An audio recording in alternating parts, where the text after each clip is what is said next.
Someone told me the Zoom link is broken, so no one knows to come to this room, but... Some people are in the room already. Oh, they were asking which one it was, so okay, they might still be a little confused. Thank you.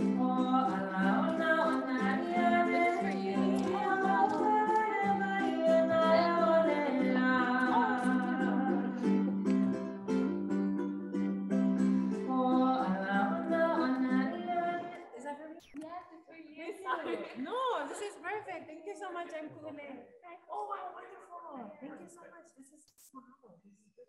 Of course. Thank you. Thank you.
My name is Ule, and I'm here with Katherine Burke. We'll be opening shortly, but we're gonna do Hukawai Mapuna. Hukawai Mapuna is a pule that I wrote in honor of our lab. We are from the Mapuna lab.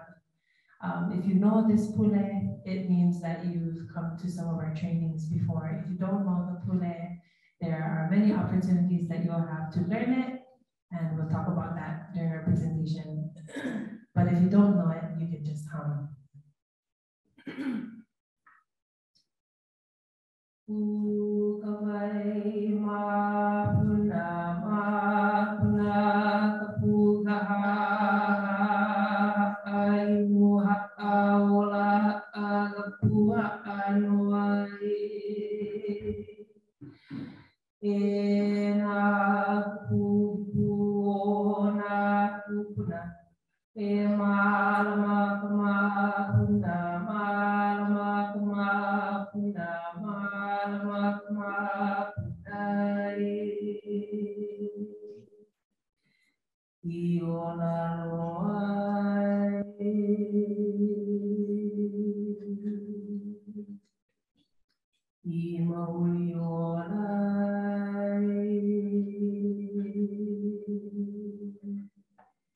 and to end the chant, we do an upoho, which looks like two hands cupped together and a double clap. And 3, 2, 1.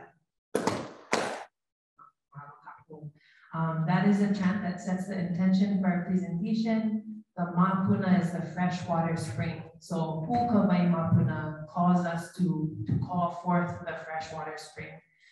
We're talking about disaster preparedness today. We're talking about who we are as a lab today. And we're talking about how to create safe space, what we've done to create safe space, how you can access those trainings. It takes a lot to honor the things that we push down inside in our personal lives and our professional lives.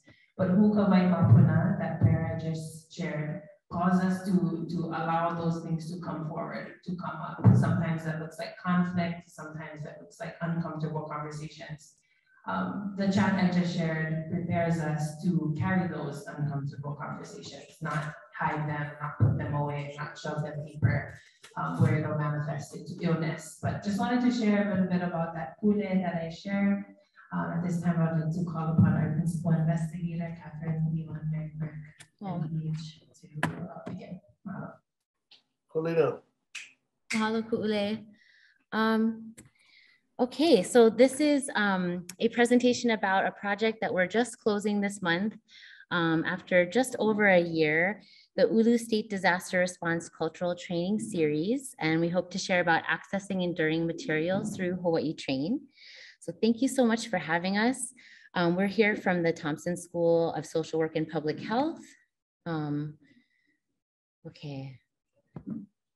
Okay, so we'll share just introductions to our lab, our project, who we are, a training overview for this 6-part series, a website that we launched, presence on Hawaii Train, a summary of our findings from the live presentation of the series, and a mural project, which we just came from today, fresh from the closure of that project, and future directions in future trainings. So the Mapuna Lab, as Ku'ule shared, the Department of Social Work is actually our home at the Thompson School at the University of Hawaii at Manoa.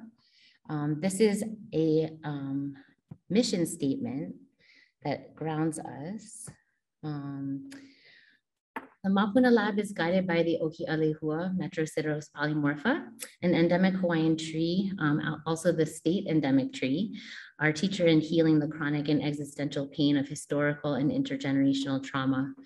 Viewing the land as our communities and health as water cycle resilience, this series looks to the cloud-catching, truth-telling Oki'alehua for ways to ho'ikawai, to remove seen and unseen emotional blockages, to restore waters, whaiwai, stolen by trauma. Aimed at creating safe spaces for co-learning, our lab, the Mapuna Lab, convenes all those who believe that when Indigenous leadership is uplifted, wellness is accessible to all. And I'll invite you, Ku'ule, to share about our Olelo no Eam. Yeah, mahalo. George, is there a way that we can mute when everyone comes in and leaves? That I'm not too sure of. Sorry about that. Anyone at the table over there? Let's try. Because when that happens, it's like, hello, I'm here. Hello, I'm leaving. Hello, I'm here. That's awesome, but we didn't need to know all that. Just in this case. So if that's possible, maybe. If not, noise. We will take a look. Thank you. You're the best. Sorry, actually, let me check again. Sorry about that. Okay, no worries. And it's okay. Yeah, it's okay. But okay, so ho'i ka o'opu ailehua I ka mapuna puna. That's my name. No, just kidding. It's not. My name is longer than that. That's the olelo no eo that we're looking at today. So can I get you to say ho'i ka o'opu ailehua I ka mapuna puna. Yes, that olelo no eo says that the lehua eating goby returns to the source. So anybody who's ever seen an o'opu, those are freshwater fishes. And so this is our little guy up here. That's our o'opu aloha. But that o'opu is born in the upper parts of the stream. And then throughout its life, it ends up at the bottom part, at the lower parts of the stream. So the olelo no eo is talking about those o'opu who make their ways back to the source. A lot of the work that we do at the Mapuna Lab has to do with not just Hawaiian people finding their source and returning to their source as a means of prevention, disaster response, and addressing disparity, but all people. All people identifying, reconnecting to their Aboriginal root, the root of their kupuna, their own ancestors, in order to get back to the wellness and the systems of health that we come from. Because if we go back individually, culture to culture, we end up back to the land and back to the spirit and back to the relationships that we have to each other, whether it's Hawaiian, Japanese, Chinese, Greek, Irish, all of these cultures, no matter what they are, end up in some kind of dependence and interdependence on relationship and aina. And so that's our logo, and that's what our logo represents, is the olelo no eo. Also, I just want to say just really quickly, o'opu actually, they have to like come out of the water sometimes to amphibiously like latch onto the rocks and pull themselves up the stream. So sometimes they have to come out of where they're usually at to really pull themselves upstream. And so when we're struggling with addiction, when we're struggling with substance misuse and suicidal ideation and all of the disparities that we deal with in the healthcare field, it feels like that sometimes. And sometimes we have to remember that it takes coming outside of what we're comfortable with to really latch on and pull ourselves up back to where we came from. And so that's what our logo is about. And I'm gonna be quiet now so we can continue with the slides. Otherwise, we'll be out there. Ice cream time is happening outside and we're still in there. So we're gonna keep going. Mahalo.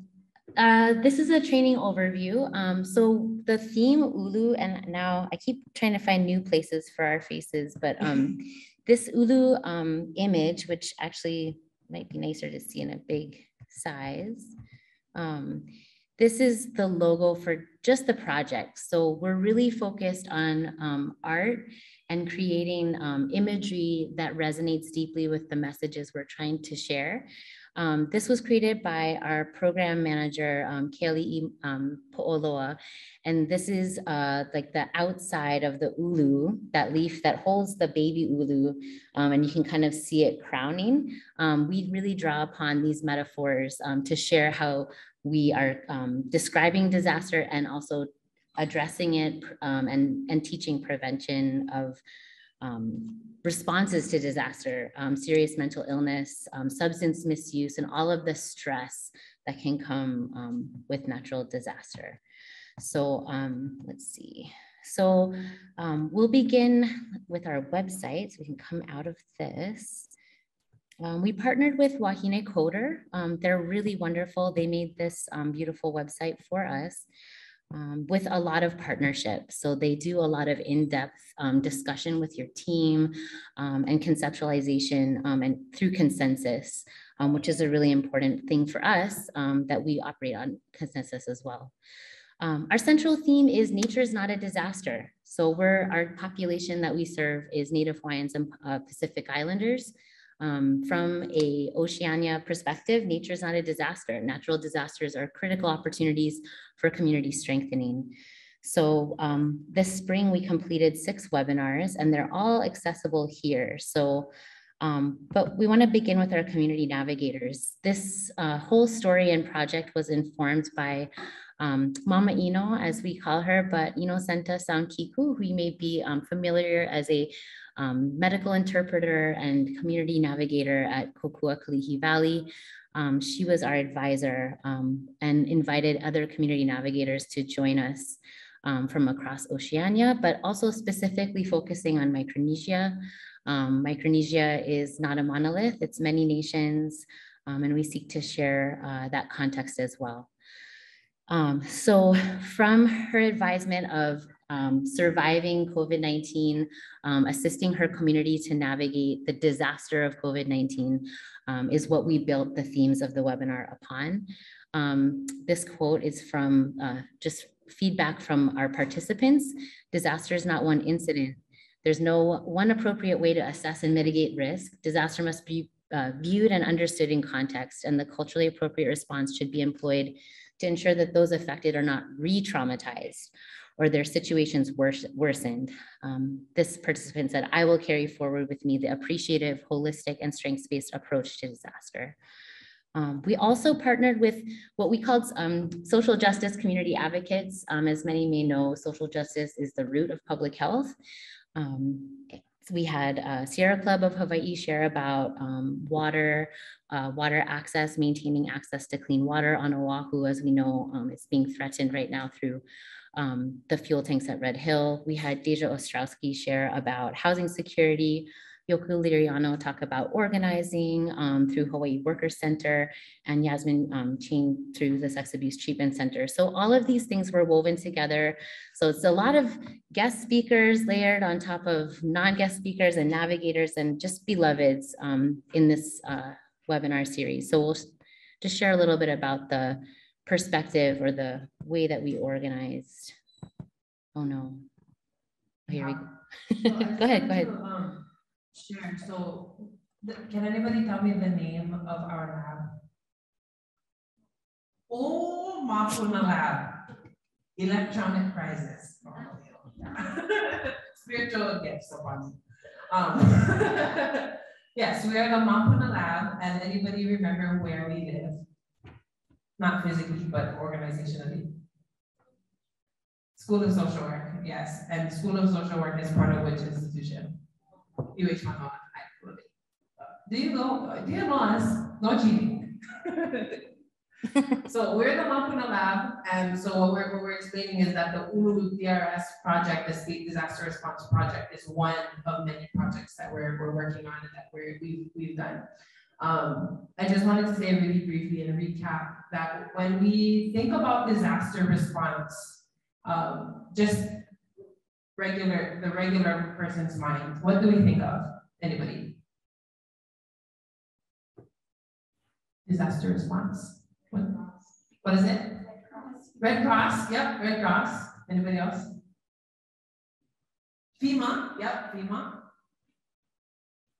What else are we thinking? Hurricane. Yep, hurricane. What else?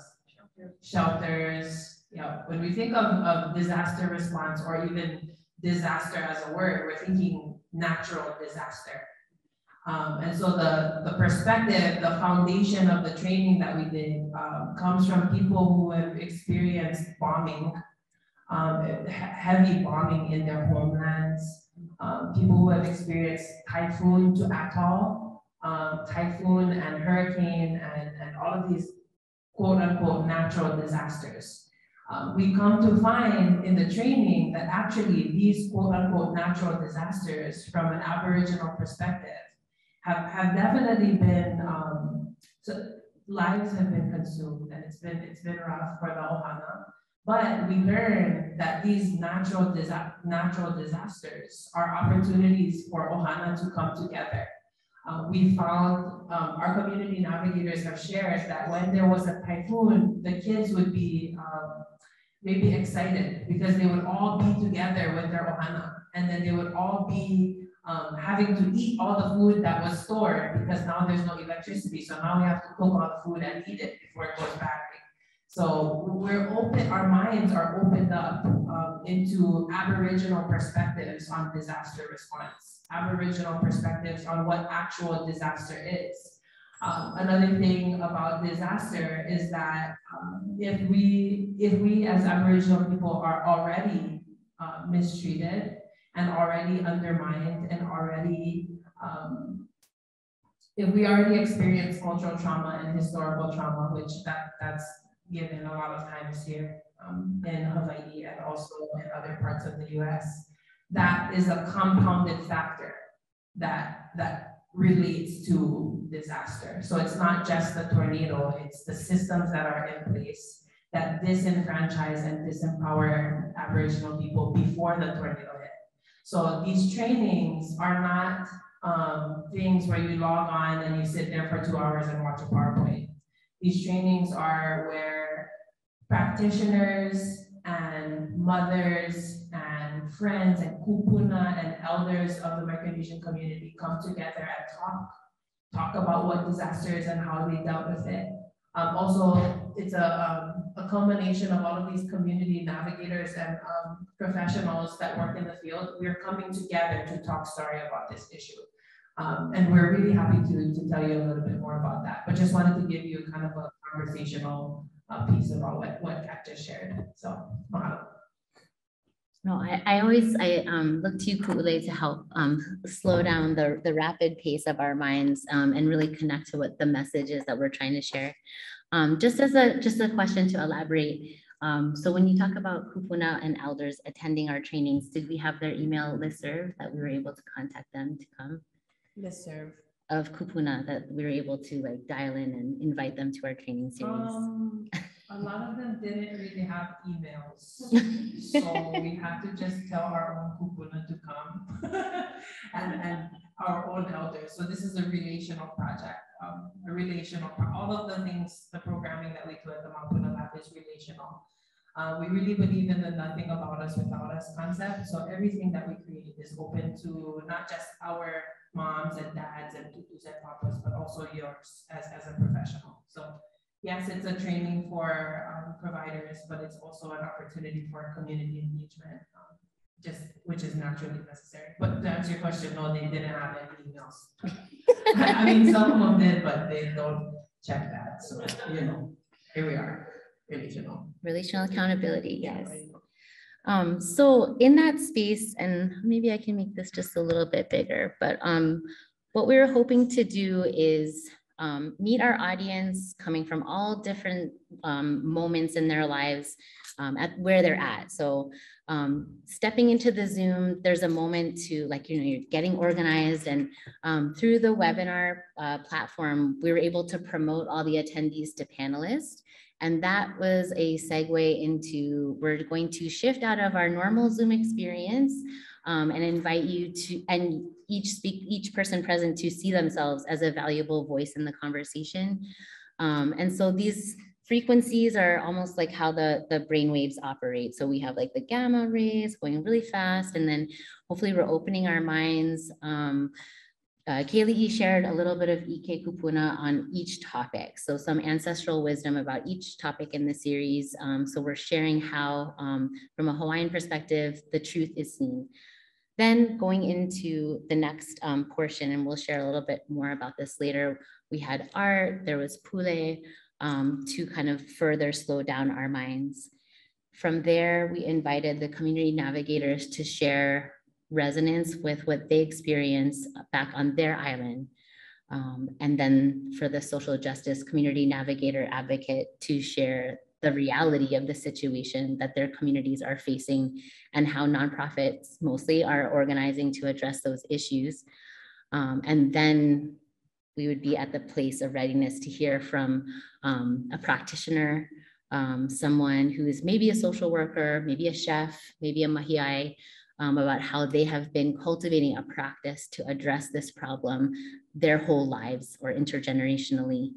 And then Ku'ule shared, whoever would like to stay after this 2-hour discussion. So now we're here, we're open, we're ready. Some people stayed on for hours after the webinar, which is not on the recording. If you seek out the trainings, these were confidential conversations to process through what people were experiencing after. So Ku'ule, could you share a little bit about those wala'au sessions? Yeah, anybody ever heard the word wala'au? Maybe when I was in school, it would be like, never mind, wala'au, like, stop talking. You know, this is what the teachers, I'm trying to teach, stop talking. But wala'au, the word wala'au represents that latter part. So what Kat was expressing is that, okay, we're gonna have a 2-hour training, which we had a 2-hour training. We offered CEUs for those trainings, some continuing education units. And for the people who were willing, able, and interested to stay later, we opened up this wala'au space so that we could talk story. A lot of the things that we brought up in the webinars really triggered some grief for a lot of people. We talked about food sovereignty, we talked about violence. These are all representations of disaster. So there's a whole webinar we did on violence prevention. But I guess what we were saying is that in order for a space to be culturally safe, we need to allow the space and time for people to talk about their feelings, especially when we're going to open 2 hours of space to address disaster. We cannot just bring it up and then, okay, bye, see you later. We have to leave some space to talk about it and to engage in conversations with kupuna and led by advisors who are experienced in mitigating those things. And so, for example, in one of the, in the violence prevention wala'au session, there was a member of our workforce who I've known professionally, but not personally. She stayed after the wala'au session and she shared about ways that she's been harmed in her life. And then and the kupuna who stayed for the wala'au session talked her through that and really expressed their aloha for her. And it was a space of healing. So the wala'au session at the end became morphed into healing, not talking about the healing, not talking about the mitigation of disaster, but doing it in the actual space. And the longest wala'au session we had was about 7 hours after the training. So that's something that we've taken into account when we're trying to provide a culturally safe space. But yeah, Well, we're so fortunate. The leadership that we have at the Department of Health at the Alcohol and Drug Abuse Division, which is the entity contracting us to do these trainings. They're funded by SAMHSA, the Substance Abuse and Mental Health Services Administration, that we have a really strong trust relationship and they allow us to lead trainings in this way. So the 6 topics that we covered, I don't know if I can, okay, maybe I have to minus again. They're available here. So all of the recordings are available right now and you can complete a survey. Let's walk through one example in webinar 3, housing security. And if you complete the survey, CEUs are available. And then the alternative is through Hawaii Train. So we'll share a bit about that in a moment. But when you come into the site, you can see that so if you're kind of like, oh my gosh, 2 hours, that workflow that we talked about is laid out here. So there's welcome, introduction, to pule, and so you can kind of see where you're headed and you can take it piece by piece. These ki'i speak to a mural that we shared throughout the series in partnership with Meliana Meyer. We'll go more into that later in the presentation. And then we wanted to create these just curated enduring materials, like here's the pule that was shared through this webinar, and here's how you can learn it. For another pule, there's a link to listen to the recording. There's also a pule from Chuk. This chant that actually I have mostly heard youth offer was part of our series. And then you can see which community navigators were part of each session. So here we see Deja Ostrowski and Senta, but also Paulina Perman and the clinical guidance. Oh, there's Dana. Dana Schultz, mahalo for joining us in the audience today. If we if there's any questions for Dr. Schultz, please do ask. She was our clinical advisor on this series. And so you can click on clinical guidance and see what she covered. So related to housing security, she covered a triangle, the Lokahi triangle, but also another triangular relationship between oppression, depression, and aggression, and how it relates to disaster response. The speakers are listed here. Uncle Scotty, if you've ever been to Ho'olu'aina, is a hale builder who was part of this session, and Kanoa O'Connor, so you can see that, and then also Deja. So just trying to really build connections in our audience to these individual practitioners and leaders. So the bottom of the page shows a CEU survey. There's, we're completing 6 evidence syntheses so that there's reading material to accompany anyone who would like to go further in their learning about this topic. The infographics that we cultivated are available here as well. So just giving people, or just giving our audience context about why is housing security such a significant issue in Hawaii. As many of us may know, some of the facts that you can access. And then the toolkit, throughout the session, there's information referenced. And so you can access that information through a Google Drive here. So we really want to equip our learners with whatever they can, whatever you can utilize in your own lives and work. So just trying to be really generous in making those things available. Let's see. So the toolkit, and then the glossary. In this case, so we recognize that we're sharing a lot of vocabulary in Olelo Hawaii. We shared this image that Uncle Scotty shared about terminology related to the hale specifically, but Ku'ule also cultivated a glossary for some of the terms. So each of the webinars have these curricula attached that are accessible through the website. And then I guess I will return to our presentation.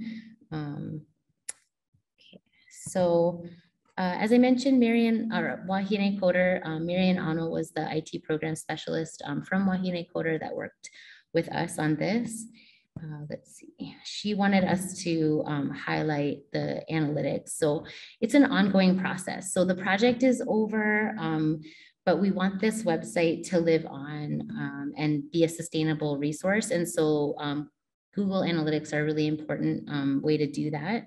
So we can track which sites are being accessed and try to leverage the analytics to increase our impact.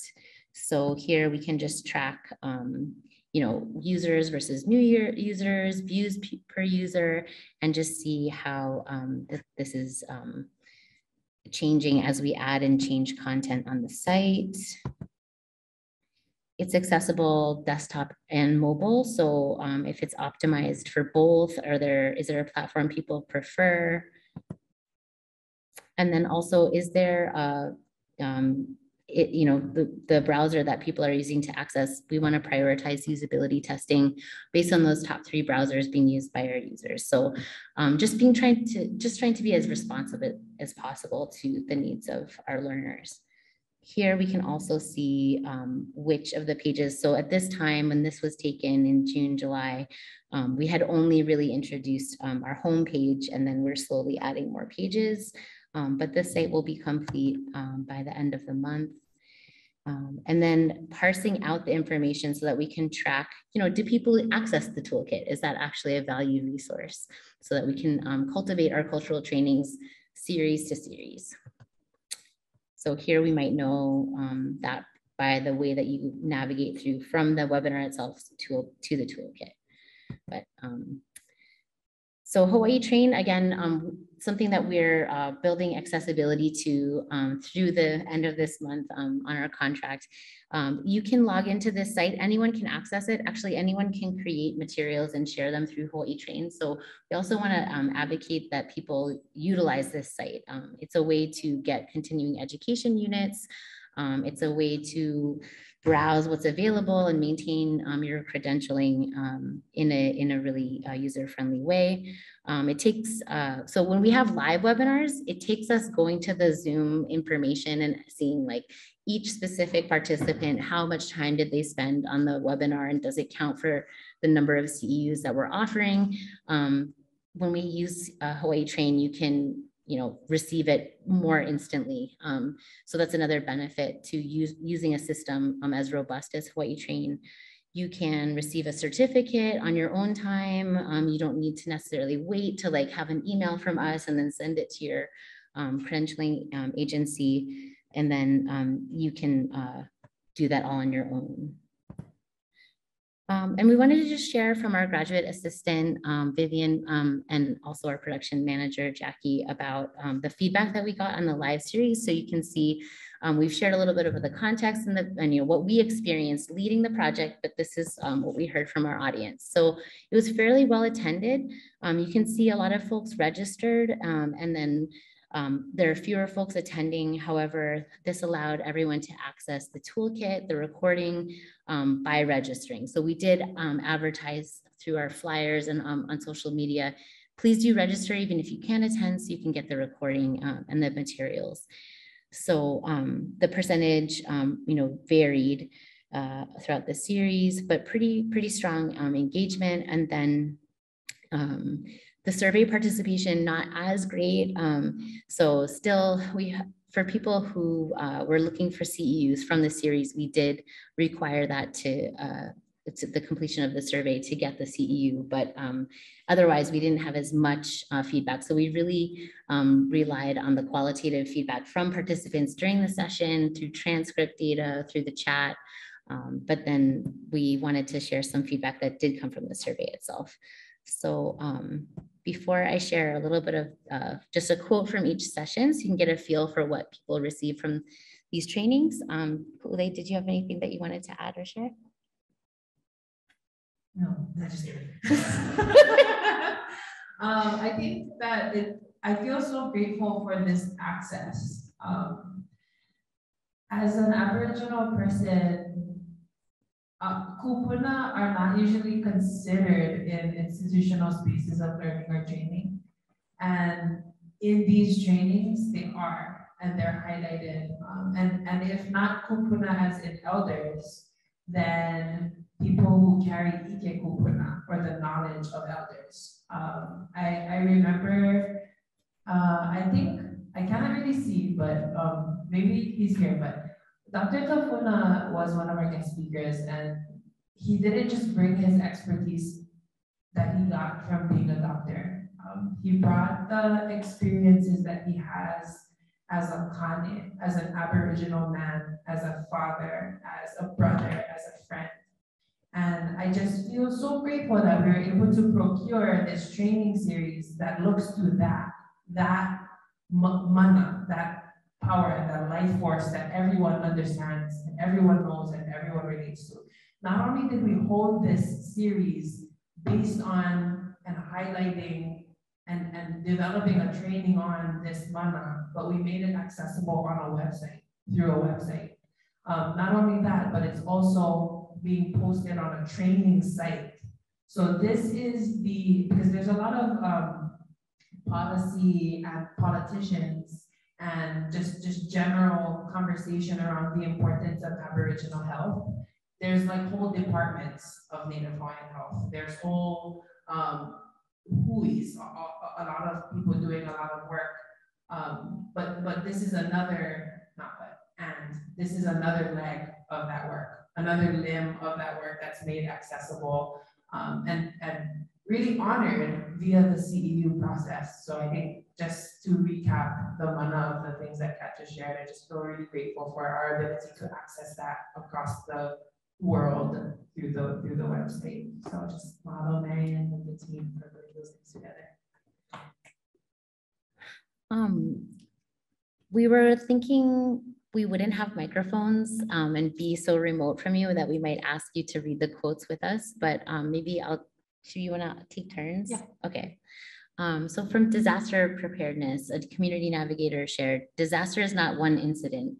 There's no one appropriate way to assess and mitigate risk. Disaster must be viewed and understood in context, and the culturally appropriate response should be employed to ensure those affected are not re-traumatized. This is the same quote on the website. Yes. Let's see, sorry. Oh, to come over there. Yeah. So if you did, this thing is, okay. If you didn't catch that, these are the names of our webinars and quotes from the community navigator that was highlighted in each webinar. Food security, that's our second webinar that we did. Cultural reclamation is relatively new for me in life, and absolutely it resonates with disaster response. We need more of it in disaster and first response, or in these acts. Cultural erasure is potentially occurring, causing additional harm. In my opinion, because cultural reclamation is missing through institutionalized training, as a result, some institutions themselves are the disaster. And I think we know that actually without this person having to say.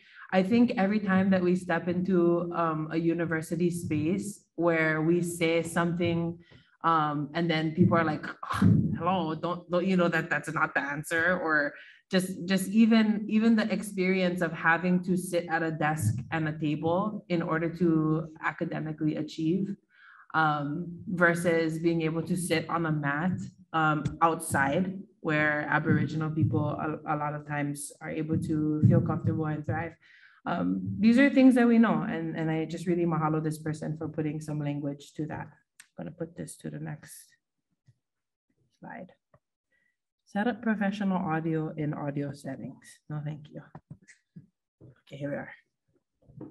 We're always learning from each other and every person we meet. We all play a vital role in our community, and most importantly, in the kindness we provide in others' lives and breath. When the tough gets going, we compose ourselves with our breath, allowing us to refocus on what emotions and thoughts really matter. So that was our third webinar. Our fourth webinar was on school, childcare, and job security. To talk story more in our trainings and presentations with visuals, pictures, concepts, and audio relevant to the people of the Hawaiian Islands. And so, again, these are opportunities that we've had to associate housing security, school childcare and job security, food sustainability with disaster preparedness and response. This next slide. For this session, we partnered with Sex Assault Awareness Month through the Hawaii Coalition Against Sexual Assault. Absolutely, I could really feel how the Hawaiian culture offers so much healing, especially in traumatic situations. Culture is the key to identity, healing, and wholeness. That mural was moving. It said it all, and without words, from a healthcare professional. Stress management and social isolation. I learned humans cannot heal without connection. Does not matter how many times the host one, how many times they come for the therapy, they are not able to completely heal without a connection with kanaka, aina, and akua. And so kanaka is the Hawaiian word for person. Aina is the Hawaiian word for land or that which sustains. And akua is the Hawaiian word for divine spirit or God.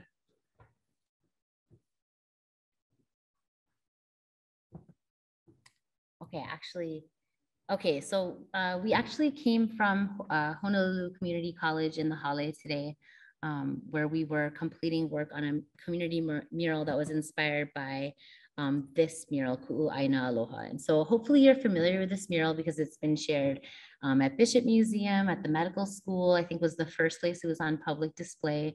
And there are many replicas that this team, led by Meliana Meyer, have disseminated throughout, I think, not just the communities here in Hawaii, but throughout the world. And I know the mural itself has gone throughout the world. So this is Ku'u Aina Aloha speaking to beloved land, beloved country. I wanted to say some of the comments in the qualitative evaluation feedback spoke to this mural specifically. And then in the website where it says Ki'i, that is also speaking to this mural. And unfortunately, we can't share or we can't move the Zoom bar away, but. Yeah, so part of, I wanna know if you folks can kind of understand what we did when it comes to disaster response. So the people in our training ideally will now, instead of only thinking FEMA and Red Cross, maybe when people start thinking of disaster response, terms like housing, food, violence, safety, structure, culture, stability, maybe those things will start to also come through. Connection, akua, aina, those types of things. But so here in this mural, the word ki'i, it means photo or picture, the Hawaiian word ki'i. Ki'i also means to retrieve something. And that is because the ki'i or the photo or the art has the mana or the power or the potential to retrieve a specific energy and put it into itself. And then a ki'i or a photo or a picture has the potential to retrieve you and put it and pull your attention into the picture. So we use particular parts of this ki'i to help people to recall feelings of safety and feelings of connection and feelings of being grounded in the actual specific space of the disaster. So for example, if there was a situation of violence that a person was experiencing, they would be able to look at this and not feel so lonely. They would be able to see the mana of these faces and remember the stories of Haloa Nakalau Kapalili, which we talked about in the training. And they would be able to identify this lele and these umeke and these manu, and they would be able to draw strength from the ki'i. And so that's something that is a very old practice that we enacted and engaged through the training.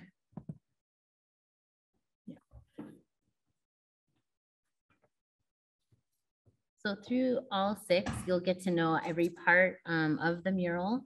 and how it speaks to disaster response. And actually, maybe around the fourth webinar, Meliana and another sponsor of ours, Katya Worley, on the same day, responded to the session by saying we should make a mural. And it just so happened that we were able to be supported by ADAD to do so. So these images are from our work to do so. So at the top, you can see that there's a replica of Ku'uaina Aloha on the floor, and then some imagery from Lisette Yamase. She's a Chuukese artist who we are working with on a mirror of this mural. So how do these themes from this mural resonate from a Micronesian perspective? We have artists participating and storytellers from Pohnpei, from Chuuk, from Saipan and the Marshall Islands. And we began with youth. So Pacific Voices is a program located at the towers at Kuhio Park through Kokua Kalihi Valley Comprehensive Family Services, a federally qualified community health center located in Kalihi. So we came together at this church nearby and had Meliana direct some art education with the youth. They talked about the conch shell, and this elder Tamana Poli was a really big part of the whole series. So he is Mama Ino's elder. He attended in connection with her, and she protocoled him in order to sanction this project, and they are both in leadership of this translational piece. So when we talk about enduring materials, we're not just talking about the digital world, we're also hopefully talking about art and the way that it can endure in our lives. So these youth are here at East West Center in front of another mural that Meliana led. And when we came together, we tried as best as we could to offer Aipono food or food from traditional diets. So we have some breadfruit here and a sandwich of egg salad, but everything organic and locally sourced from the Roots Cafe at Kokua Kalihi Valley. So some fruits, but all supporting our farmers. So we really go over and above to try to not just talk about topics, but like really commit to the actualization of the practices and supporting those that we work with. So what is the reciprocity for Tamana Poli to spend hours with us on Zoom? Hopefully it is the opportunity to be in community with these youth and for the youth to hear from him as an elder. This was really important for us. This is also a baby, Kalelehua. So the daughter of Kea, our program manager, who was like our production baby, and it has been a big part of this mural story. Kalelehua is Hawaiian, but she's also Marshallese.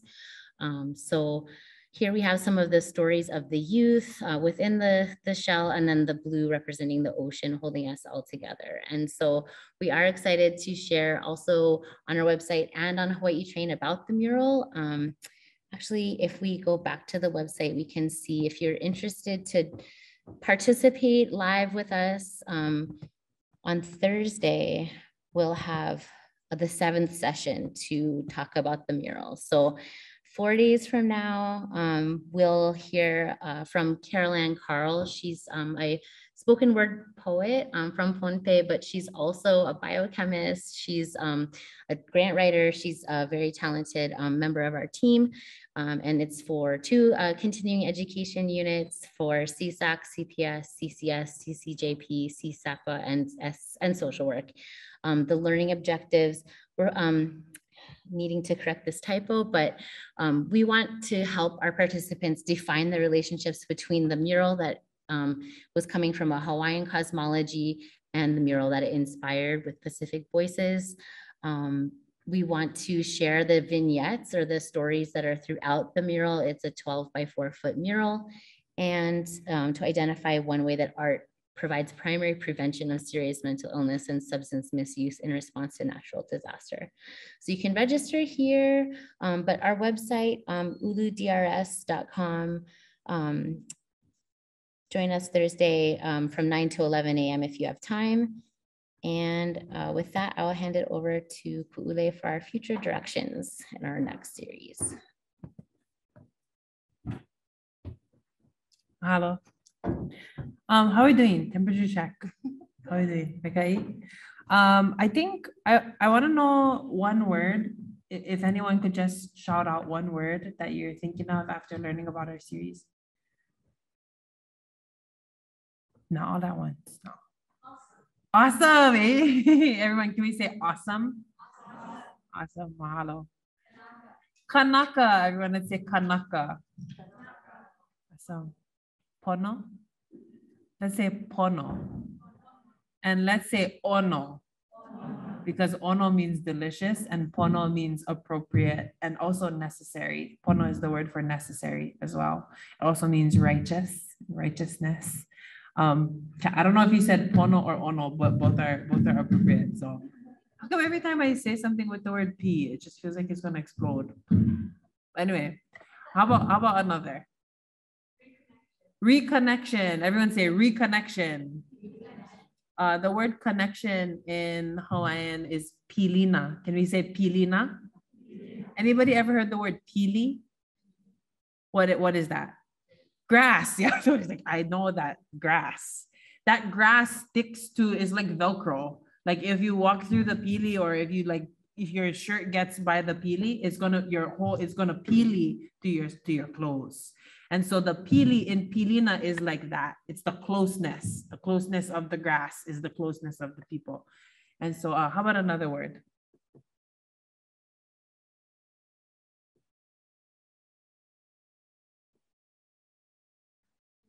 Okay. Ooh, cultural literacy. Yeah, everyone, cultural literacy. Let's say that one again. Cultural literacy. Oh yeah, no, cultural literacy. Mahalo for that intention. Yes, so mahalo. All of those words and those intentions that you shared, ideally, those are the intentions of all the projects that we do. I think when people think institution, or they think state of Hawaii, or they think Department of Health, sometimes people think sterile. Sometimes people think has to be professional. Sometimes people think you have to have alphabets at the end of your name, or you need to be an esteemed academic in order to matter in these spaces. But all of the events that we do, all of the trainings and the webinars, the virtual, and then also the in-person things that we do, we really work to kind of pull people out of that position, so that we can all understand that we all have a place in the spaces that we work at. So we're not just like pushing papers and pushing agendas. Our person has a space in the work, and we have to invite ourselves in to the work that we're doing. Because a lot of people, how are we going to work in the Department of Health for the betterment of Hawaiians, but only one Hawaiian in the space? Or how are we going to serve the community when nobody in the community is at the most of the meetings that we have, you know? So I think I feel really grateful to be partnering with the Department of Health, because we're learning new ways of engagement and really diving in to do the work. So I feel very awesome about explaining this next project that I'm working on with the Mapuna Lab. It's called the Kani Lehua series. Can we say the word Kani Lehua? Anybody know that word? Kani Lehua? Lehua flower, okay. Anybody know the word kani? Oh, bell. Oh, what is it? The rain, yes. Are you Googling it, sir? That's allowed. That's allowed. Kani Lehua is the name of a hilo rain. Kani, it means to ring, like kani kapila. You guys ever heard that kani kapila, that word? Pila, it means like steel. So kani kapila is talking about the steel guitar, or like ringing the instruments, making the sounds. It's an old style of music. It's esteemed. But anyway, Kani Lehua is the name of a rain. Anybody know where that rain lives? I did just say hilo. Just testing you guys if you're listening. Kanilehua is part of, comes from the Hilo side of which island? Hawaii Island, yes, absolutely. So anybody know what else Hilo is besides a town? Hilo is a style of lei. It's a style of braiding. That, you know, when people give tea leaf lei and it's like those two strands that are braided together like that? You guys know, you ever received the tea leaf lei? That braid of the double braid, that's called the hilo. And hilo is the style of the twist. And so you're taking two things here in the hilo lei and you're twisting it together. There's an olelo no eo, and that olelo no eo is hilo ia pa'a. And it means hiloed, like twisted in the hilo style until firm, until secure. Can we say hilo ia a pa'a? Pa'a. Pa'a means secure. And so the hilo, the kanilehua reign of hilo is a play on the word to help us understand the importance of connection and relationship to each other, which is something that's kind of left out in a lot of programming. But this next training and this next series that we're working on is called the Kanilehua series. We had the orientation already, but this is the flyer for the first training. The first training that we're going to have. This is where we're going to learn the Kanilehua framework and then learn how to apply it to our lives. This training is tailored to the Hawaii Opioid Initiative's work groups. So the first training we're going to do is tailored to work group 1, which has to do with access to treatment. And this is the QR code, or you can visit us on Instagram at Mapuna Lab to kind of learn more about how to register.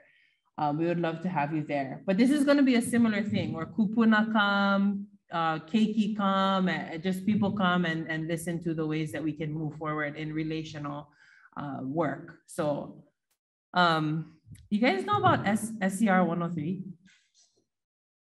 Oh, I gotta tell you, I don't have a slide here, but I'm just gonna tell you about SCR. Is it 103? We could trade, I could look it up. Yeah. I gotta sit down. My knees is telling me I need a break. So Senate Concurrent Resolution 103, which is published in 2019 or adopted in 2019, has to do with Native Hawaiian health and opioid use disorder, also substance use disorder. And this resolution actually says a lot of things, but specifically and particularly, this piece of legislation helps us to understand that for Hawaiian people, our health is related to kanaka aina akua connections. It literally says the word kanaka aina akua, the words kanaka aina akua in the law, in the piece of ledge.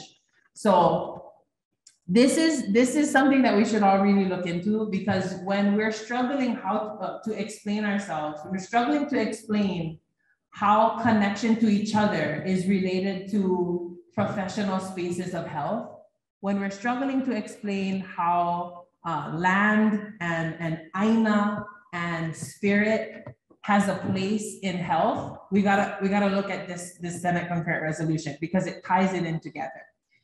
There's another piece of ledge that talks about how cultural trauma is related to substance misuse. Cultural trauma and substance misuse happen together in a lot of spaces, which means cultural reclamation has to be engaged in addressing substance misuse.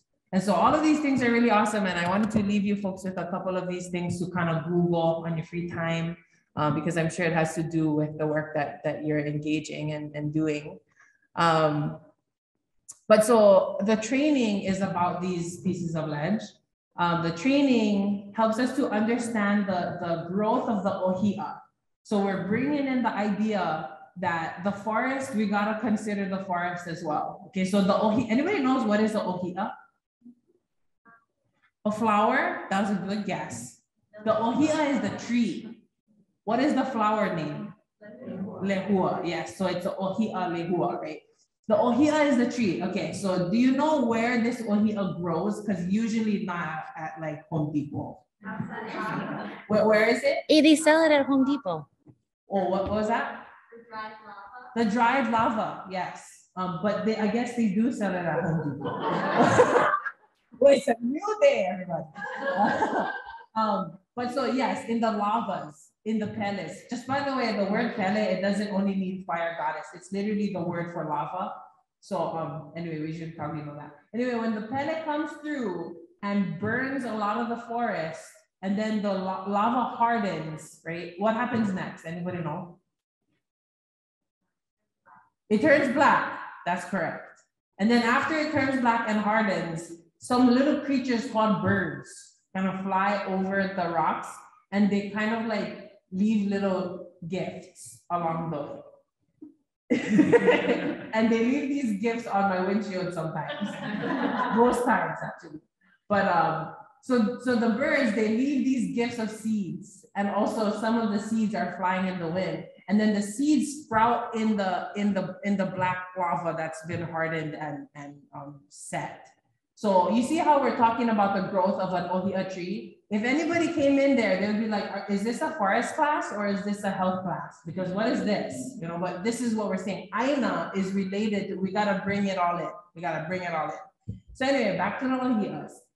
The seeds are planted, and then while the seed grows upward into a plant, there's a root that goes inward into the earth, and that root is called the mole. Can you say mole?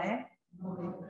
The taproot is like a really strong root. That guy is like really strong, and he cracks the lava rocks. Like he cracks the rocks to get into the earth, and then below that is the underground aquifer where the water is. So can you say pahu? Moana? You're welcome. Moana liha. Pahu? Moana liha.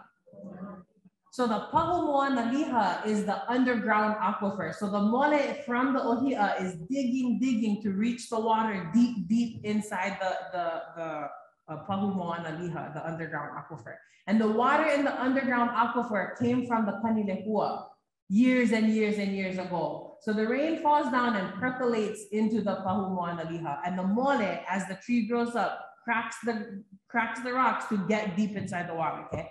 And then the tree, while it's growing up, sometimes it gets injured, or sometimes the mole cannot find water in the pahu moana liha. So there's these roots that grow out of the branch, out of the bark of the tree. Anybody know what color those are? Anybody ever seen those? My papa was like, what is that on the tree? I was like, actually, Papa, those are called ma'aleva. Can you say ma'aleva? Ma'aleva are aerial roots. And so they grow from the bark of the tree and they're red. And sometimes when they're dead, they're brown. But anyway, so they're generally red. And the purpose of the ma'aleva is to absorb the moisture from the outside forest to bring into the tree when water is scarce and the tree is injured. So do you see the way the ohia grows? That's how we are to address substance misuse and opioid use disorder. People who are struggling through addiction and struggling through disparity are really far away from their vite, from the water that is inside of themselves, the wealth of truth that lives inside of them. They're far from it.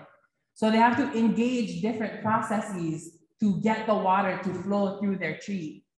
And so the Kanilehua represents the vai or the wealth of who we are as a people. The Kanilehua component of the framework makes us to ask ourselves, what is health and wellness to you? What does it look like to be healthy? What does it look like to be well? What does it take? And sometimes the water drifts way deep into the pahu moana liha, and then we have to ask ourselves, what are the barriers that are keeping me from this vite? What are the things that are stopping me from being well? And then we got to address those things, okay? And then we have to identify the mole. What do I do? What can I do deep in myself, deep in my true inner being to address the things that are keeping me from my wellness? For some people, that looks like the kite, that looks like the ocean. For some people, that looks like chant, prayer, music, art, kappa, that looks like, and somebody give me an example of what you do when you're in a rainbow. Just you. I'll go. Okay. I pull weeds. I pull weeds. That's something just you. It's you. And that's an old practice. That's an old motion that your body is doing deep into the earth, you know? So the mole represents the things that the person can do to activate some source of wellness, to find some value in their own life. And so when people go into the treatment centers, sometimes they ask about that, but not all the time. It's usually some curriculum that they're running, you know. Now, we're learning through the framework that pule, deep prayer, whatever that looks like for you and your ohana, is a critical role in healing. And so that's the mole. In addition to the mole, we have the ma'aleva, and those are the aerial roots. If Kat was the person who was struggling through substance use disorder, her mole would be pulling weeds. I would be her ma'aleva. I am somebody that is close to her, somebody that is a part of her life, but somebody that is very far, like removed, distant from the actual tree, but a part of it. Yeah. So as a friend, as ohana, as beloveds, we are the ma'aleva. Not ever, probably never, would my dad or my cousin or my brothers be like, oh, I want to go into the clinic today to get help. Probably not ever. But if I was like, hey dad, my friend works at this clinic and she said that sometimes they have these really cool programs. So you like, before we go to the beach, you want to stop by and check it out? Then maybe my dad would be like, yeah, you come with me, we go together. You know, but we don't consider that part, the ohana, the role of the family, the role of the beloved, the role of the friend in healing. So the framework teaches us how to do that and to consider those things. So that is the ma'aleva. And the outside forest that the ma'aleva draws the water from, those outside forests, that's you.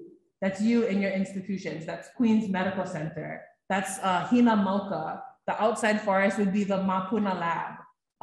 That would be, somebody give me another institution. Like the one you work for, huh? Hilo Medical Center. That's the one that usually we go to, yeah, because I'm from Hilo. Give me another one. Salvation Army, Hope Services, yeah, Red Cross. That's all those guys. Huh? Big Island Healthcare, Bay Clinic. You know, all these people, these institutions, they're not the only answer. There's other things you have to engage in order to heal. And so that's kind of what the training is about, specific to the work group, but the community is invited. So if you know anybody that would want to learn more about this, would want to receive the tools that we're disseminating, we're talking about history. We're talking about Olelo Hawai'i. We're talking about spiritual practices, cultural practices, and we're learning how to use some of the learning tools that we're creating. So I'm really inviting you to come join. There's the tiny little QR code over there. Otherwise, you can follow us at Mapuna Lab on Instagram and learn more. But that was my spiel about the Kanilua series. Mahalo. You can clap if you want. I heard those guys clapping for them. Oh yeah, you can go back. Those are the dates. Hey George, I didn't spill water on your tablecloth. Yes, these are the dates. So work group 1, access to treatment, that's happening on October 7th. And then we have the different Hawaii Opioid Initiative work groups happening after. So you can take a picture or just visit us at Mapuna Lab on Instagram. Of course, we couldn't do this without such a wonderful team. We've introduced Kea, we introduced Dr. Schultz, we introduced Jackie somewhat, Vivian somewhat, but we also have other members that have joined our lab more recently that are named here. So Caroline, as well as Marian, as well as Sammy Birmingham, Babauta, Kayla Oshiro, and Jack Driggers. And we have a student, APLE, Viana Lee. And then we have 2 advisors to the Kanilehua series in Dr. Noi Perreira, if you know her from Waimanalo Health Center, and Tiffany Kakalia, formerly from the Department of Native Hawaiian Health. And our advisors, we've spoken about Mama Ino, but we haven't introduced her to you. And Meliana Meyer have collaborated together. So we're really excited to share the mural. It's really, it's beautiful. And we wanted to close with learning or sharing Iku Mamo. Yes, bueno. Also not depicted are the 40,000 kupuna that we each come from. We're really encouraged to engage our genealogical relations and to really bring in Ike kupuna into the spaces wherever those kupuna come from. So just acknowledging them as well in the staff photo. But let's just open for questions really quickly before we go to this next piece. Do you have anybody have any questions? Yeah. Oh, yeah, no.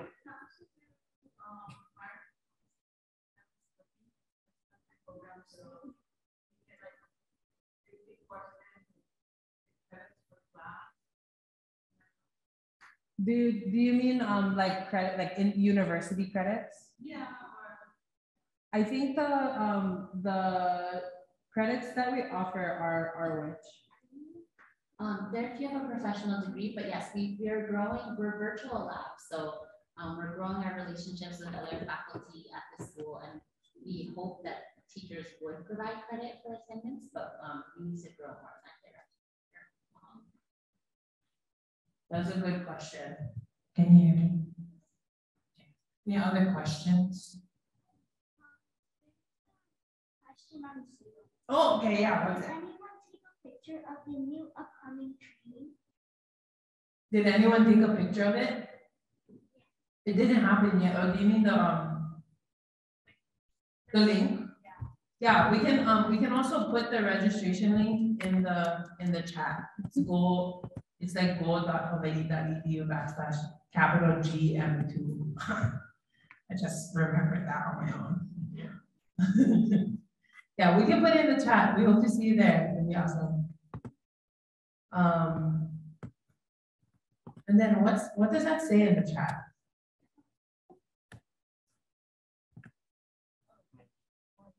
Oh. Chat should be fine, just the rest of the picture. That's it. Okay. I'll do this other one first. Okay, awesome. But, any other questions or all thoughts?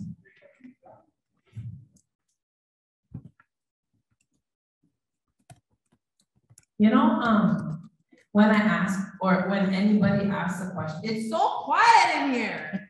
You know, when anybody asks a question, it's like, oh, I'm not a healthcare. You know, this is the energy a lot of times. A lot of times people are afraid to say anything. To uplift their voice. It's like they want to say an idea, and this is not everybody, but it's like a ball of like blockage in their chest and then in their throat, and then they don't end up saying what they think a lot of times. And if that's not you, then that's a lot of like community members when they're in spaces with practitioners or doctors or nurses or any other kind of professional people. So this is a chant that I really like to engage. And anybody know this chant? Maybe like raise your hand. Okay, what do you know what it means? Because we've been doing this, Hawaiian people have been doing this chant for a couple of generations now, but I don't think anybody really knows what it means. Does anybody know?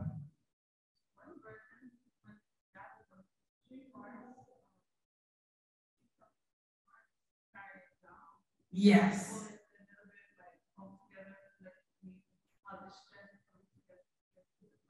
Yes, oh yeah. If you didn't know, what was your name? Coco? Are you an auntie? I can't see. So Auntie Coco, sorry. I had to ask because what if you're 25? And I'm like, Auntie.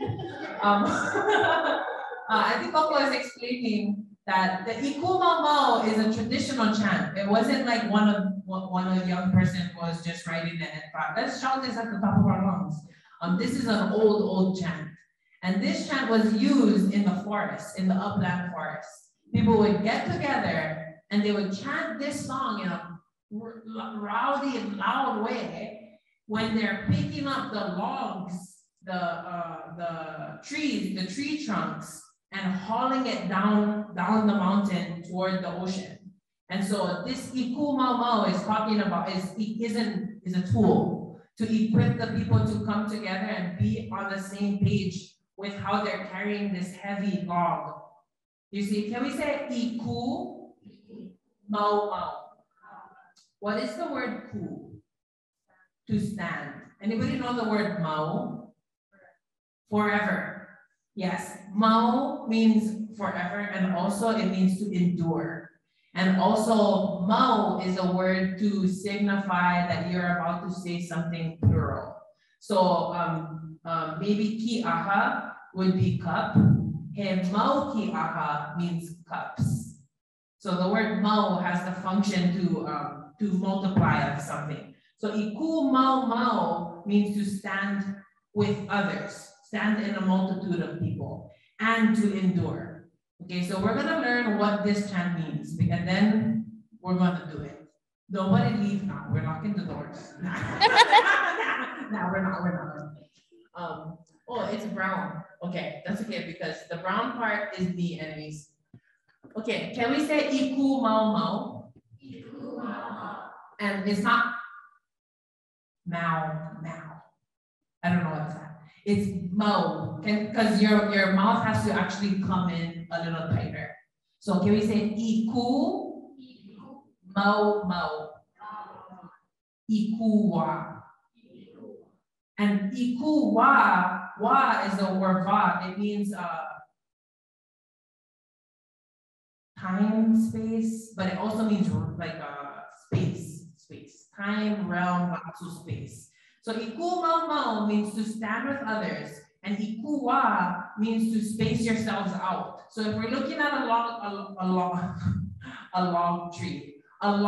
tree or a long log, we're standing with each other, iku mau mau, and also iku wa. So I'm gonna stand over here, and Ikoko and her friends in the back are gonna stand over there, and then Uncle with the pink shirt with the black jacket is gonna stand over there. And with his friends, the word hoa, it means friend.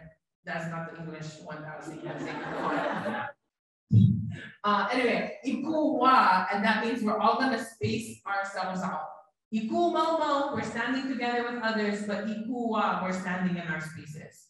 So that is like me and Kat at the Mapuna Lab. We're gonna stand over here, and then you folks at Waimanalo Healthcare Center, you're gonna stand over there. And you folks with Big Island Health, they're going to stand over there. That's the Ikuwa, right? And usually these days, we don't have to be in the deep forests, right? Because we catch the plane now. We don't need to have any ba'as to take us island to island, generally, usually. So we don't need to be logging these big heavy logs, but the heavy weight that we're carrying is disparate. The heavy weight that we're carrying is substance misuse, opioid use disorder, the criminal amount of deaths that are happening to Aboriginal people and others. All of these things are the heavyweight, the suicides, the murderers, the abductions, all of those things, it's the heavyweight. And that is something that we're carrying together. And so iku mau mau is helping us to activate the understanding that we're not alone in this heavy work that we have to do, in this the heaviness of sitting with clients and hearing their personal story. We're not alone. We're iku mau mau, we're standing with others, and iku wa. And even though you cannot see us because the log is big and around all the way on the other side, we're there, iku wa. Another thing is that some people who are able and willing and interested, they think about their kupuna who are not here physically, but they remember them and they include them in the imagery of this chant. And they remember that they too are helping to carry the heavy log. Yeah. So iku mau mau means to stand together, and iku wa means what? To stand spaced apart. Yeah. Okay. And then we say that a bunch of times. Iku mau mau. So you say the white part. Okay. Iku mau mau. Iku mau mau. Iku hulu hulu. Ikala na bao. Iku la na bao. Okay, yes. And then we're going to say iku wa huki. Huki means to pull, like that Coco was talking about. Iku wa huki. Ikua ko. Ikua mo. Ko means to fulfill, and mo means to endure. So ikua huki means we're standing far apart in our own agencies, in our own pockets of people, and we're pulling together, and we're fulfilling together, and we're enduring together. Amo ka eulu. Can you say eulu? Say ka eulu. Eulu is like the branches and all, everything. We're hauling it all down. Ehukie, can you say ehukie? That means you better pull. It means you better pull. And everybody say kulia. And kulia means to strive. Kulia means to strive for growth, strive for development, strive for the whole ka'oi, or the improvement, the radical self-improvement. Sometimes that's uncomfortable. Sometimes that takes criticism. Sometimes that takes us to like radically evaluate how well we're doing at what we're meant to be doing. And sometimes that's a painful process, but we're saying kulia, which means to strive, like at all costs. Like we gotta do this and strive to the best of our ability. And sometimes kulia means to rest. Like striving to be at your best, most optimal function means being able to balance the things, which means forcing yourself to sometimes you gotta sleep. Because I'm on 30 minutes of sleep so far. So anyway, kulia. So again, I'll do the, okay, and then we're looking at hulu hulu. Can you say hulu hulu? What is hulu? Feather. Can we say feather? But you know, like the trees, yeah? The trees, the way they look, it's feathery. Like it's like the forest, it looks like fluffy, feathery, like that. But also hulu hulu is a term that carries lightness, like it's light as a feather, you know? And then we're seeing lana vau. Can we say the word lana? Lana means float. And so we're introducing words and mana that is helping us to think, nah, this heavy log that is 5 tons big, light, feather, floating, you know, so we're not like, oh my God, I gotta carry this heavy thing. Oh, I don't know if I can, no. Ikua huki, ikua ko, where all of our energy is involved. And it's gonna be fine, we're gonna be all right, we're gonna make it. That's the mana of this chant. And so it's used in gatherings because that's what we're doing. Usually we're gathering for something important. We're gathering to carry a heavy load, you know. So I'm gonna stop yapping and let's just learn it, yeah? So I'm gonna say iku mau mau, and you're gonna say, and I'm gonna say iku mau mau, iku hulu hulu, ika lana mau, and you're gonna say, and I'm gonna say iku lana mau, and you're gonna say, okay, and then together we're gonna say iku wa huki. Ikua ko. Ikua mau. Amau ka eulu. E hukie. Kulia. Okay, but this is sounding like Kamehameha School song contest. It's beautiful. It's beautiful. But if we was in a forest, I don't could hear one single thing that you said. So we're gonna make sure we learn it, and then we're gonna do it a little louder so they can hear, because we can hear them clapping. They're gonna hear us iku mau mau, this house now. Okay, so let's try again. Iku mau mau. Iku mau mau. Iku hulu hulu. Ika lana mau. Iku lana mau. Okay, all together now. Iku wa huki. Iku wa ko. Iku wa mau. Amau ka eulu. Kulia. Okay, now that I know that we can all say it, right? We're gonna do it now. We're gonna do it. This is maybe like a level 1. We're gonna take it to a level 3, not just straight 1 to 10, because you know. Let's get us to a level 3. And we're remembering that the mana of this is that all of us here, we're part of the wa. We're part of the people in the pu'olo, in the groups, and we're spaced apart, but we're together, and we'll stay together in carrying the heavy load, yeah? Okay, we're going from level 1 to level 3. Here we go. Iku mau mau. Iku mau mau. Iku hulu hulu. Ika lana mau. Iku lana mau.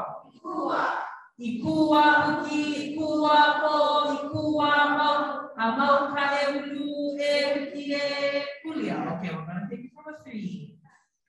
I want to put this on the side. And we're gonna take it to a 5. Okay? Okay, Auntie Coco said we gotta stand. We have to listen to her. Cool. That's how you know what I'm saying, these guys. We're gonna take it to a 5, okay? If you don't know the words, if you just keep saying ikua, probably you'll get it right. Just do your best, do your best. Iku mama, ikua, iku mama. Remember, this is 5, okay? We're gonna get to 10, so don't give me a 10 just yet, no. Iku mama, iku mama, iku hulu hulu ikala na mau. Ikua, ikula na mau. Ikua, ikua huli, ikua po, ikua mau, amau ka e ulu e huki e kulia. Okay, let's take it to a 7. That was, you guys are getting a little crazy now. Iku mama, iku mama, iku hulu hulu ikala na mau. Ikua, ikula na mau. Ikua, ikua huki, ikua po, ikua mau, amau ka e ulu e huki e kulia. I think this is some of the loudest some of you guys have been since you probably got here.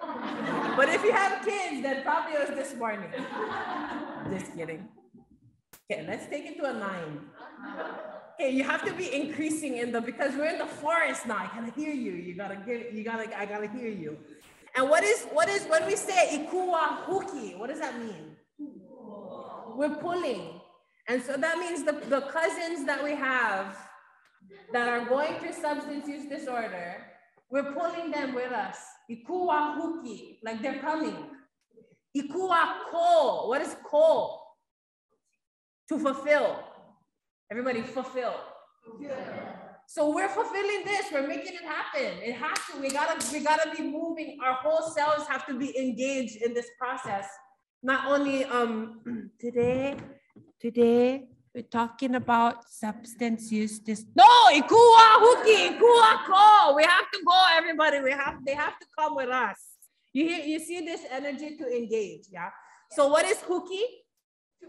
And what is ko? To fulfill. Ikua huki, ikua mo. It means what? Indoor. It's not going to be easy. Look, I'm Tony Robbins right now, okay? Tony Robbins is the guy like, we can do it, you know? No, but for real, it's not easy because a lot of us have a hard time not taking our work home, you know? So, but ikua mo means we have to endure through the hardship. Everybody, ikua mo. Amo kae ulu.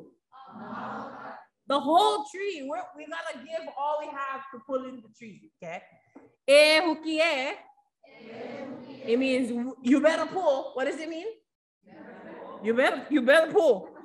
And what is kulia? Strive. Kulia is to thrive. I mean, strive, you know, both. Strive. Okay, we're taking it to a 9. Iku mama. Iku mama, iku hulu hulu ikala na mau. Ikula na mau. This is a level 9. Ready, set, go. Ikua huki, ikua ko, ikua mau, amau kae ulu e huki e kulia. Okay, this is amazing. I'm one person, and there's a lot of you. I'm hearing myself is a little louder than all of you. Let's give it a 10, okay? Just really work it up because you're gonna go outside for ice cream and you're gonna, can I have vanilla? Can I have one scoop, please? They're gonna be like, what kind of conference did you get? What was that? Let's give it a level 10 for the people who are struggling. Let's give it a level 10 for the people who feel alone in their work. Let's give it a level 10 to remind ourselves that we're not alone. Yeah. Iku mama. Iku mama, iku hulu hulu ikala na mau. Ikula na mau. Ikua huki, ikua ko, ikua mau, amau kae ulu e huki e kulia. E huki e kulia. E huki e kulia. E huki e kulia. You know, can we get an upoho? Okay, mahalo. Anybody who wasn't here, you can have a seat, everyone. Your knees must be being like, oh, we need a break. Mahalo for joining me in this energy shift, in this perspective shift, because I just feel really grateful because this work is Department of Health. So I hope we're all recognizing that we're shifting all together as a whole state, as a whole nation, as a whole, we're shifting. And now we're being inclusive, and now we're inviting in, and now we're remembering the root, and we're remembering the truth, you know? So just mahalo for being here with the Ikuma Maus. This is the interpretation that I put together in case anybody wants to take a picture. For those of you who are new to this chant, let's get a round of applause for those guys. Because you're like, level 10, I don't know how to pronounce half of these things in this chant. We did well, So I think, and just, okay, you guys are taking the picture. Sarah, go ahead. Okay, and then mahalo. I think that's where we're at. So, Kat, do you have any manao to share? 3:15, exactly on the dot. So just mahalo, I would like to share one more pule with you before you go. I hope that you don't carry the whole mana of Ikumama home and your husbands and wives is going to be like, who are you? And where's my husband? And where's my wife? Why are you yelling? You know? So let's just take some time to think about packing it back in because we have to go outside now. I need ice cream.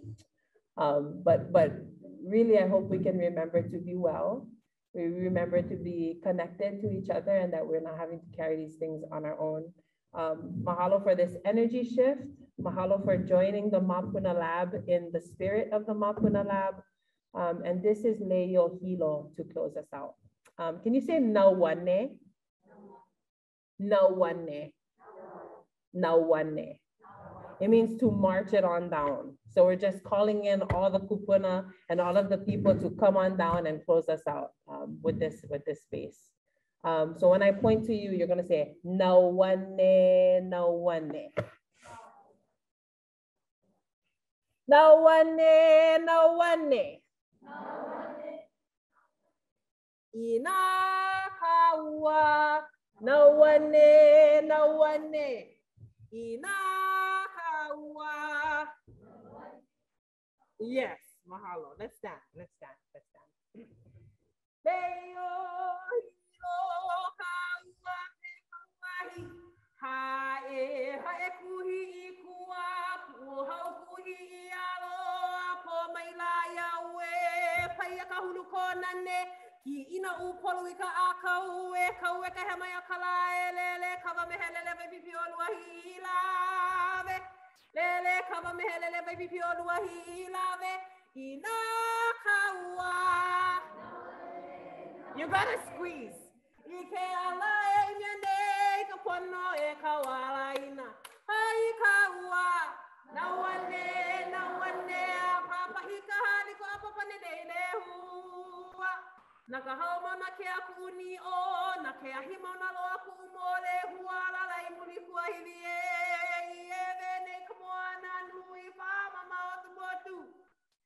Ina kawa. Nawane, ike ala e miane kapono e kawala ina. O ita aua. Apa hika hali ko apa panelele hua. Papa hika hali ko apa panelele hua. Le o hilo kaua pe kawahi. Eola. E haloa iwi hiloe. We end with the upoho, which is a 2-clap with the cup tap. Be well and see you folks later.